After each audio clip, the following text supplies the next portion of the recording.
Hi friends, good morning. ಎಲ್ಲರೂ ಹೇಗಿದ್ದೀರಾ?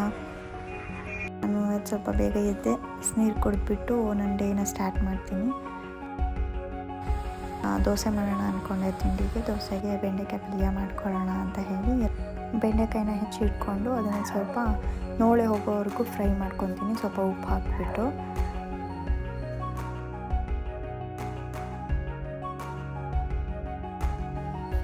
ಒಂದು 10 ಮಿನಿಟ್ಸ್ ಚೆನ್ನಾಗಿ ನೋಡಿ ಹೋಗೋವರೆಗೂ ಫ್ರೈ ಮಾಡ್ಕೊತೀನಿ. ಒಂದು ಪಾತ್ರೆಗೆ ಎಣ್ಣೆ ಹಾಕಿಬಿಟ್ಟು, ನಾವು ಕೊಬ್ಬರಿನ ಯೂಸ್ ಮಾಡ್ತೀವಿ. ಎಣ್ಣೆ ಮೇಲೆ ಸಾಸಿವೆ ಹಾಕಿಬಿಟ್ಟು ಬೆಳ್ಳುಳ್ಳಿ, ಈರುಳ್ಳಿ, ಟೊಮೆಟೊ, ಕರಿಬೇವಿನ ಸೊಪ್ಪು, ಹಸಿಮೆಣಸು ಎಲ್ಲ ಹಾಕಿ ಹಸಿ ವಾಸನೆ ಹೋಗೋವರೆಗೂ ಚೆನ್ನಾಗಿ ಫ್ರೈ ಮಾಡ್ಕೊಂಡು ಟೊಮೆಟೊ ಸ್ವಲ್ಪ ಕರಿಬಿಟ್ಟ ಮೇಲೆ ಬೆಂಡೆಕಾಯಿ ಎಲ್ಲ ಬೆಂದ ಮೇಲೆ ಕಾಯಿ ಹಾಕಿಬಿಟ್ಟು ಚೆನ್ನಾಗಿ ಫ್ರೈ ಮಾಡಿ ಇಳಿಸ್ತೀನಿ. ನೆಕ್ಸ್ಟ್ ದೋಸೆ ತಿಂಡಿ ಎಲ್ಲ ತಿಂದಾಯ್ತು, ದೋಸೆ ಮಾಡಿದ್ದೆ. ನೆಕ್ಸ್ಟು ಹಣ್ಣಿತ್ತು, ಒಂದು ಸೀಬೆಹಣ್ಣು, ಅದನ್ನು ಕಟ್ ಮಾಡಿಬಿಟ್ಟು ಅದಕ್ಕೆ ಉಪ್ಪು ಹಾಕ್ಕೊಂಡ್ಬಿಟ್ಟು ಚೆನ್ನಾಗಿ ತಿಂದು. ಅಂದರೆ ವೆದರ್ ಸ್ವಲ್ಪ ಚೇಂಜ್ ಇದೆ ಅಲ್ವಾ, ಸೊ ಅದಕ್ಕೆ ಇನ್ನೂ ಕೋಲ್ಡ್ ಆಗಬಾರ್ದು ಅಂತ ಹೇಳಿ ಉಪ್ಪು ಹಾಕ್ಕೊಂಡು, ಚೆನ್ನಾಗೂ ಇರುತ್ತೆ, ಉಪ್ಪು ಹಾಕ್ಕೊಂಡು ತಿಂದೆ. ನೆಕ್ಸ್ಟ್ ಪಾಪುಗೆ ಮಧ್ಯಾಹ್ನಕ್ಕೆ ಊಟಕ್ಕೆ ರೆಡಿ ಮಾಡಬೇಕಿತ್ತು. ಅವಳಿಗೆ ರಾಗಿ ಸರಿ ಖಾಲಿಯಾಗಿತ್ತು, ಸೊ ಹಾಗಾಗಿ ಆಚೆಯಿಂದ ಒಂದು ಪೌಡರ್ ತಂದಿದ್ವಿ. ಅಂದರೆ ರಾಗಿ ಸರಿದೆ ಎಲ್ಲ ಸಿರಿಧಾನ್ಯಗಳನ್ನ ಹಾಕಿ ಮಾಡಿದ್ದು. ಅದ್ರ ಬಗ್ಗೆ ಹೆಚ್ಚಿನ ಮಾಹಿತಿ ಬೇಕಂದರೆ ನಿಮ್ಮ ಕಮೆಂಟ್ ಬಾಕ್ಸಲ್ಲಿ ಹೇಳಿ, ಅದು ಎಲ್ಲಿ ತೊಗೊಂಡಿದ್ದು ಏನು ಅಂತ ನಾನು ಹೇಳ್ತೀನಿ ನಿಮಗೆ. ಅದಕ್ಕೆ ಒಂದು ಪಾತ್ರೆ ಇಟ್ಕೊಂಡು 2 ಬೌಲು ನೀರು ಹಾಕಿಬಿಟ್ಟು, ಅಂದರೆ ನಿಮ್ಮ ಮಗು ಎಷ್ಟು ತಿನ್ನುತ್ತೆ ಅದ್ರ ಮೇಲೆ ಡಿಪೆಂಡು. ನಿಮ್ಗೆ ಎಷ್ಟು ಬೇಕಂತ ನಿಮ್ಗೆ ಕ್ವಾಂಟಿಟಿ ಗೊತ್ತಾಗತ್ತಲ್ವ, ಸೊ ಅದ್ರ ಮೇಲೆ ನೋಡಿ. ನಾನೊಂದು ದೊಡ್ಡ ಸ್ಪೂನಲ್ಲಿ 1 ಸ್ಪೂನ್ ಹಾಕ್ಕೊಂಡು ಚೆನ್ನಾಗಿ ಮಿಕ್ಸ್ ಮಾಡ್ಕೊತೀನಿ. ಅಂದರೆ ಅದು ಉಂಡೆ ಗಟ್ಟಬಾರ್ದು ಅಂತ ಹೇಳಿ ಚೆನ್ನಾಗಿ ಮಿಕ್ಸ್ ಮಾಡಿ ಸಣ್ಣ ಊರಿಲ್ಲೇ ಮಿಕ್ಸ್ ಮಾಡ್ತಾ ಇರಬೇಕಿಲ್ಲ ಅಂದರೆ ಅದು ಉಂಡೆ ಗಟ್ಟುತ್ತೆ.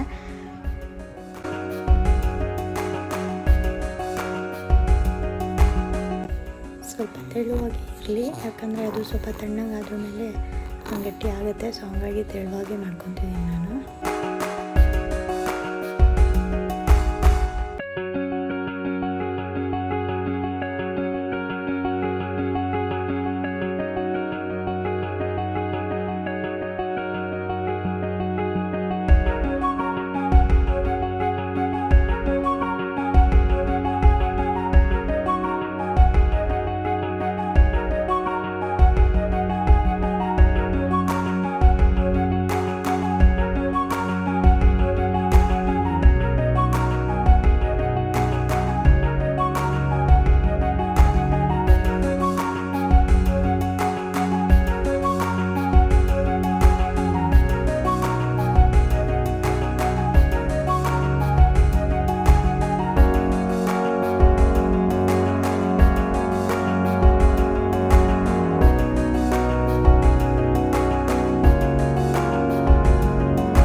ಇದು ಆಲ್ರೆಡಿ ಬೇಯ್ತಾ ಬಂದಿದೆ. ಇದನ್ನು ಬೌಲಿಗೆ ಹಾಕ್ಕೊಂಡ್ಬಿಟ್ಟು ಸ್ವಲ್ಪ ತಣ್ಣಗೆ ಹಾಕ್ಬಿಟ್ಟು ಆಮೇಲೆ ತಿನ್ನಿಸ್ತೀನಿ. ಇದಕ್ಕೆ ಬೆಲ್ಲ, ಉಪ್ಪು ಆ ಥರ ಏನಾದರೂ ಬೇಕಾದರೆ ನೀವು ಆ್ಯಡ್ ಮಾಡ್ಕೋಬೋದು. ನಾನೇನು ಆ್ಯಡ್ ಮಾಡ್ಕೊಂಡಿಲ್ಲ. ಮಧ್ಯಾಹ್ನಕ್ಕೆ ಬಸಳೆ ಸೊಪ್ಪಿಂದ ಸಾಂಬಾರು ಮಾಡಿದ್ದೆ, ಅಮ್ಮ ಊರಿಂದ ಕೊಟ್ಟು ಕಳಿಸಿದ್ರು ಅಂತ.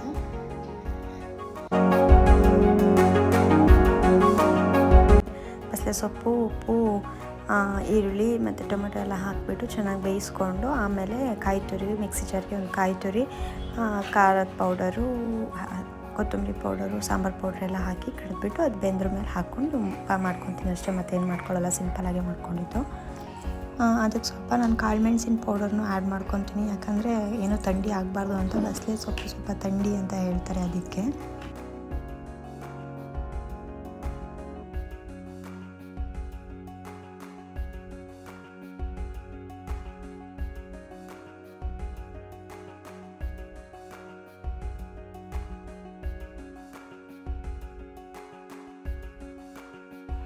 ಹಾಗೆ ಊಟ ಎಲ್ಲ ಮಾಡಿಕೊಂಡು ಸ್ವಲ್ಪ ರೆಸ್ಟ್ ಮಾಡಿಬಿಟ್ಟು ಸಂಜೆ ಈವ್ನಿಂಗ್ ಒಂದು 3:34 ಹಾಗೆ ಸ್ವಲ್ಪ ಆಚೆ ಕೆಲಸ ಇತ್ತು ಅಂತ ಹೋಗಿದ್ವಿ. ಆಚೆ ಕೆಲಸ ಏನಂದರೆ ಪಾಪುಗೆ ಸ್ವರ್ಣಪ್ರಾಶನ ಅಂತ ಹೇಳಿ ಒಂದು ಡ್ರಾಪ್ಸ್ ಹಾಕ್ತಾರೆ. ಅಂದರೆ ಪ್ರತಿ ತಿಂಗಳು ಅದು ಪುಷ್ಯ ದಿನ ಹಾಕೋದು, ಯಾವತ್ತು ಬರುತ್ತೆ ನೋಡಿ ಹಾಕಿಸ್ಬೇಕು. ಅದನ್ನು ಹಾಕ್ಸೋಣ ಅಂತ ಹೋಗಿದ್ವಿ. ನಮಗೂ ಗೊತ್ತಿರಲಿಲ್ಲ, ಇವಾಗ ಫಸ್ಟ್ ಗೊತ್ತಾಗಿದ್ದು ನಮ್ಗೆ ಇವತ್ತು.